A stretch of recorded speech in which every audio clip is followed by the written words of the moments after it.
Peoples party کے وفد نے اسلام آباد میں مولانا فضل الرحمان سے ملاقات کر کے آئینی ترامیم، آئینی عدالت اور دیگر سیاسی معاملات پر تبادلہ خیال کیا۔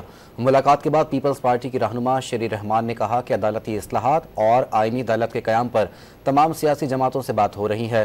مولانا فضل الرحمان کے ساتھ ہمیشہ اچھی ملاقات رہی، کوشش ہے عدالتی اصلاحات کے معاملے پر اتفاق رائے پیدا کریں۔ پیپلز پارٹی کے وفد نے اسلام آباد میں مولانا فضل الرحمان سے ملاقات کر کے آئینی ترامیم، آئینی عدالت اور دیگر سیاسی معاملات پر تبادلہ خیال کیا۔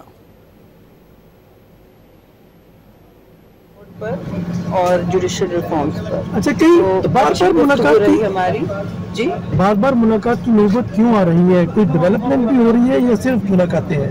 ملاقات سے آگے آپ کو نظر آئے گا، لیکن یہ سیاست میں ہوتا ہے کنسنسس ڈیولپ کرنے کے لیے آپ کو اپنے ساتھ لوگوں کو لے کے چلنا ہوتا ہے، تو اوپر سے نازل نہیں ہوتی چیز۔ ہماری کوشش ہے کہ سب کو ایک پیج پہ جتنا بھی لا سکیں، وہ تو پھر اپنے مرضی کے مالک ہیں ظاہر ہے اپنے نظریے کے، لیکن ہماری کوشش ہے کہ سب کو